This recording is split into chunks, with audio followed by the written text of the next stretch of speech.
welcome everybody to the Entrepreneurial CPA Show.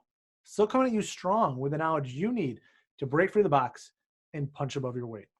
As always, I'm Garrett Wagner, your practical entrepreneurial CPA channel co-host, and we're back with our special guest host, second time in a row, youngest 40 under 40 ever. As you learned last time, it's all about the mindset. Caleb Jenkins from RLJ Financial. Caleb, welcome back. Yeah, thanks, Garrett. It's great to be back with you again. You ready to have some more fun on round number 2 now that you're a pro? Oh yeah, no, this is fun. All right, so you're inundated. Last time we talked about mindset and planning for the future, and something you really hit the head on that I want to dive into is one of the core entrepreneurial skills we talk about is collaboration, and how accountants need to stop being so backwards looking, be forwards looking, and collaborate with others. Whether it's COVID or non-COVID, how do we stop keeping everything so close to the vest and huddled inside our firm and worried that, like, you're going to steal my pencil? I can't possibly lose a pencil to Caleb. He's got an accounting firm too.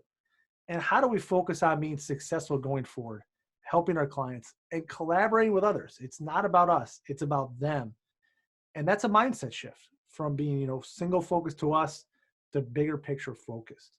So Caleb, how about for you and your firm, how have you guys dealt with this? Because you're not closed-minded with that. You've got that proactive, open mindset. How have your firm, RLJ Financial, been collaborating with others during this outbreak? Yeah, so there's a number of different ways. I mean, there's a couple firms in our local area that I've reached out to. I've got some good relationships with them, and that's really a powerful way to stay connected and to do.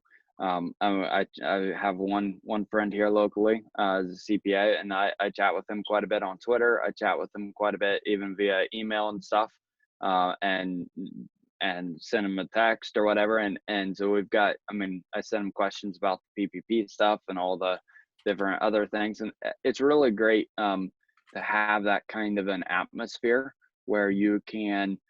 He does the same thing back to me. Like, he'll ask me different questions. What am I dealing with? Something dealing with, like, in our area, the almond or almond, as other people call them, farmers.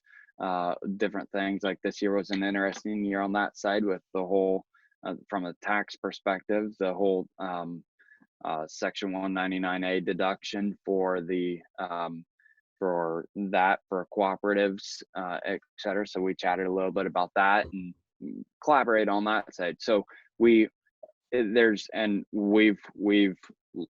lost the traditional mindset, some clients to them over the years. We've gained the traditional mindset, some clients from them over the years. But I don't think either of us look at it as a loss or a gain. It's just that didn't fit in that mindset. That client didn't fit best for us. It fits better for them. Or that client didn't fit best for them. It fits best for us. There's, like you said, way more than enough work to go around. That's just a simple example of a local idea, but national idea or global idea. There are so many accountants that have so much energy and focus and time and energy to understand something that you don't have the capacity to learn or understand yourself, but having somebody else to just bounce ideas off of, or to bounce a concept off of and get their 2 cents on it is tremendously helpful.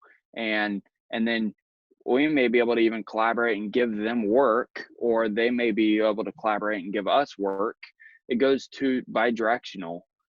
You have to give in order to get, if that's your mindset. But you can't just always be in it for yourself. If I was just in it for myself, there's no way I would be on this show with you, because there's nothing that I'm or specifically getting out of this for myself. In a roundabout way, maybe, but it's not something that I'm earning hourly rate on, or whatever the case may be. But come on, you're getting now the celebrity status. You've been on the entrepreneurial CPA show. I mean, that's like, you should I should send you a plaque for your wall, like a big, like 20 by 40, just like boom. Yeah, yeah. So I wasn't knocking the show. I know. I was, I'm I teasing was, you, but you're I with know. that. It's not the traditional mindset is you're either billable or you're not billable. Yep, Well, that's a exactly. very limited focus on there. And I think you're right with that. Go ahead. No, it's very true. I think that and so often the billable, non-billable comes into this. The pricing comes into it. There's so much that's interwoven through everything. That's closely connected to mindset. It's closely connected to collaboration with others. And yeah, I think if we have a mindset that we want to give, there's so much more that we get in return. For me, an aspect of my givings maybe outside of this space too. I give globally through, I mean, I work with a couple an organization that I help with their accounting and et cetera, but I do teaching through them. They are a microfinance organization. I gave a number of years just because I felt like giving, but I've learned so much over the years from it, and it's changed how I work in our firm, and work with our clients and work with others. It's changed my mindset, and so I would say I gave, but there's so much more in return that I have learned, and it's changed my experience. And so having the opportunity to give changes who you are as a person, as a firm, and as a community too. And that's what it's about. How can we not just impact the bottom line? It's like you said, it's not a bottom line focus. It's the big picture focus. It's everybody you interact with and touch with. And during COVID-19 was that great time for you as a firm to say, we're going to rise above all this. And I help on payroll loans, SBA loans, tax season. I got a million questions. We all have a million questions. Stop trying to figure out in your little silo. Reach out to somebody. Because we all felt with the payroll loan protection loan program, there was not enough time in the day to get all the loans done for our clients in the first or second round. Reach out to somebody because it's so confusing.